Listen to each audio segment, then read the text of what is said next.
बिस्मिल्लाहिर्रहमानिर्रहीम। अस्सलाम वालेकुम। हम कर रहे हैं सर्किल चैप्टर के थ्योरम्स। आपके पास थ्योरम नंबर 3 तक मैं आपको करवा चुकी हूँ। आज हम करेंगे थ्योरम नंबर 4। थ्योरम नंबर 4 में आपसे कह रहे हैं the major of a central angle of a minor arc of a circle is double that of the inscribed angle of the corresponding major arcs. आपसे कह रहे हैं जो सेंट्रल एंगल बन रहा है माइनर आर्क से। अब सेंट्रल एंगल क्या है ये मैं आपको बता चुकी हूँ डिफाइन में कि भाई सेंटर पे बनने वाला एंगल सेंटर एंगल, ठीक है, और सर्कमफेरेंस पे बनने वाला एंगल आपके पास इंस्क्राइब्ड एंगल कहलाता है। ठीक है, तो कह रहे हैं सेंट्रल एंगल बन रहा है माइनर आर्क से, ठीक है, सर्किल पर। वो डबल है आपके पास किसके? Inscribed angle of corresponding major arc से। जो मेजर आर्क से बनने वाला आपके पास इंस्क्राइब्ड एंगल है उससे। तो यहाँ पर आपने प्रूफ क्या करना है, गिवन क्या दिया गया है तो ये देख लेते हैं। आपने फिगर बनाई, आपने माइनर आर्क लगाई, माइनर आर्क से आपने सेंट्रल एंगल बनाया, ठीक है। डबल है आपके पास किसका? आपके पास मेजर आर्क से बनने वाले इंस्क्राइब्ड एंगल से। तो ये देखिए ए सी बी मेजर आर्क से बनने वाला इंस्क्राइब्ड एंगल है, ठीक है। ये आपके पास इससे डबल्ड है, ये आपने यहाँ पर प्रूफ करना है। गिवन आपको दिया गया है कि angle A O B is central angle. A O B central angle है ए बी का, ठीक है। A B arc curve, arc को आपने इस तरह से शो करना होता है, ठीक है, बिल्कुल थोड़ा सा कर्व करके। Of a circle whose centre is O, जिसका सेंटर ओ है, and angle A C B is an angle inscribed, और A C B angle inscribed है और subtended by the corresponding major arc A C B, जो कि major arc A C B से बनने वाला आपके पास इंस्क्राइब्ड एंगल है। अब आपने प्रूफ क्या करना है कि मेजरमेंट ए ओ बी आपके पास डबल है मेजरमेंट ए सी बी के, यानी आपके पास एंगल ए ओ बी, ठीक है, बराबर है two measurement angle A C B के, ठीक है। ये आपने यहाँ पर प्रूफ करना है।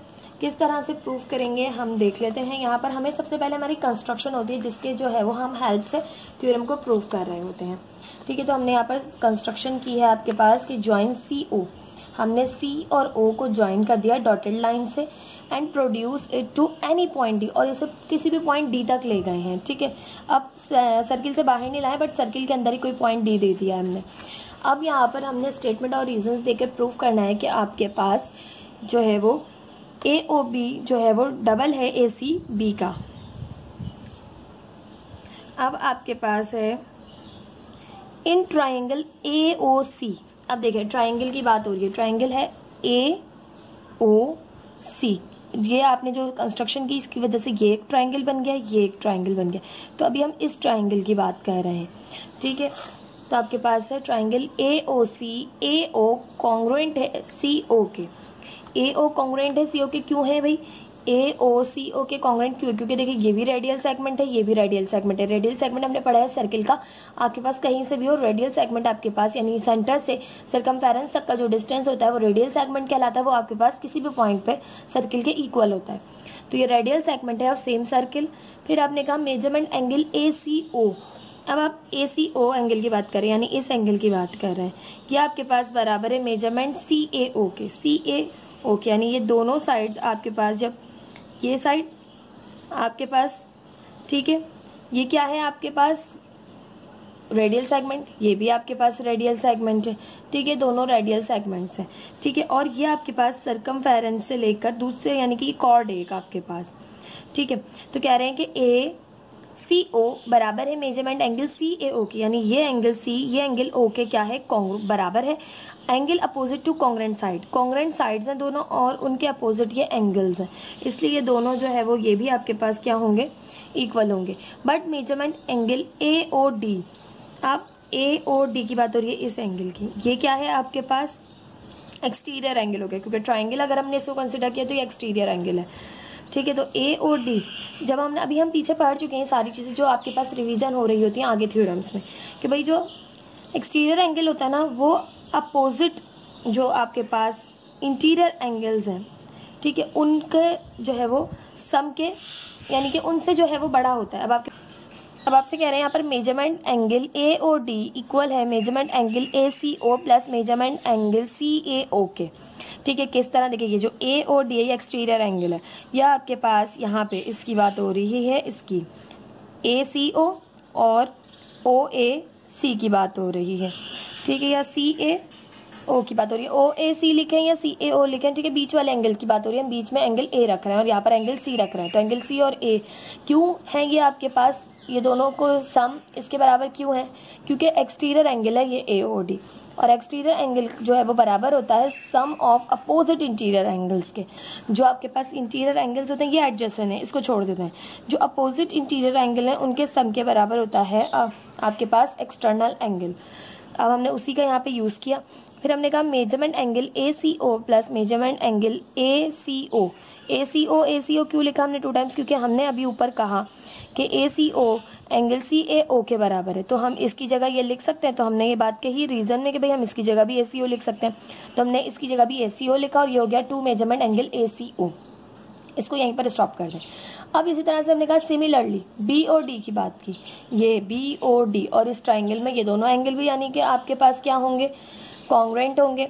तो हमने कहा बी ओ डी एंगल बराबर है आपके पास किसके, ओ सी बी के और सी बी ओ के, ठीक है, बी सी ओ के और सी बी ओ के, यानी एंगल सी और एंगल बी के सम के बराबर है आपके पास ये exterior angle B O D. अब आपने इसी तरह से जैसे ये कहा angle A C O angle C A O के बराबर है, इसके लिए भी यही कहा होगा, ठीक है। सिमिलरली इसीलिए लिखा है हमने कि angle B C B O angle B C O के बराबर है, यानी ये एंगल सी और एंगल बी जो है आपके पास ये दोनों एंगल भी कॉन्ग्रुएंट होंगे, ठीक है, यानी इक्वल होंगे। तो हम इसकी जगह भी यूज कर सकते हैं, एंगल सी बी ओ की जगह भी बी सी ओ लिख सकते हैं। तो ये हो गया 2 मेजरमेंट एंगल बी सी ओ, ठीक। अब फिगर 1 को देखें अगर हम, ठीक है, तो measurement angle A O D left side में ऐड कर ली plus measurement angle B O D equal है आपके पास 2 measurement angle A C O plus 2 measurement angle B C O के, ठीक है। लेफ्ट साइड में ऐड कर ली, एडिशन 3 और 4 यानी 3 और 4 को हमने ऐड कर लिया। अब हमने कहा measurement angle A O B equal है 2 कॉमन ले लिया, दोनों के पास 2 है, अंदर रह गया measurement angle A C O plus measurement angle B C O. अब ए सी ओ और बी सी ओ अगर हम देखें तो ए सी ओ बी सी ओ दोनों एंगल सी बना रहे हैं, कौन सा, ए सी बी एंगल बना रहे हैं, ठीक है। तो इसकी जगह हम लिख सकते हैं दोनों की जगह measurement angle A C B, और 2 तो बाहर था 2 मल्टीप्लाई हो गया, ठीक है। तो ये बराबर है आपके पास 2 measurement angle A C B के। यही आपको प्रूफ करने के लिए कहा गया था कि angle A O measurement angle A O B equal है measurement angle A C, double है measurement angle A C B का, ठीक है। यही आपने प्रूफ कर दिया। अब फिगर 2 की बात करें अगर यहाँ पर, ठीक है, तो फिगर 2 में आपको जस्ट सब्ट्रैक्ट करके जो है वो प्रूफ करना बताया गया है कि आप सब्ट्रैक्ट करके भी कर सकते हैं, ठीक है। तो आप इसको जो है वो स्किप कर दें यहाँ से, इस डायग्राम को भी आप इसके अकॉर्डिंग करेंगे, आपका यहाँ तक थ्योरम प्रूव्ड है, ठीक है। ये था आपके पास थ्योरम नंबर 4। आई होप आपको समझ में आया होगा। थ्योरम्स जो है वो बहुत ही इजी होते हैं, जस्ट आपने इनकी प्रैक्टिस करनी होती है, इनको समझ के इनकी 1-2 से 2 मरतबा प्रैक्टिस करें, आपको बिल्कुल याद हो जाएंगे अच्छे से। बस आपको छोटे छोटे कॉन्सेप्ट आपके क्लियर होने चाहिए कि आपके पास किस तरह से मैंने कॉन्ग्रुएंट कह रहे हैं, किस तरह से आपके पास एक्सटीरियर एंगल, अगर आपको बात ही नहीं पता होगी कि exterior angle opposite interior angle के सम्स के बराबर होता है, तो आप जो है वो ये बात यहाँ पर कंफ्यूज ही रहेंगे कि कैसे जो है वो यहाँ पर बराबर है। तो ये बात आपको पता होनी चाहिए कि ये इक्वल होते हैं। कुछ चीजें जो हम पीछे प्रूव करके आ चुके होते हैं वो हम यूज कर रहे होते हैं जस्ट यहाँ पर, ठीक, क्योंकि थ्योरम में जब एक बात प्रूव हो जाती है वो आपके पास आगे थ्योरम्स में चलती रहती है, उसको आप बार बार प्रूव नहीं कर दिखा रहे होते, वो आपके पास जो है वो कन्फर्म हो जाती है कि ऐसा है, तो उसको हम अगले में थ्योरम में यूज कर लेते हैं, ठीक है। ये था आपके पास थ्योरम नंबर 4 सर्किल चैप्टर का। प्लीज मेरे चैनल को लाइक कीजिए, सब्सक्राइब कीजिए, अपने फ्रेंड्स के साथ भी शेयर कीजिए। Thank you so much. Allah Hafiz.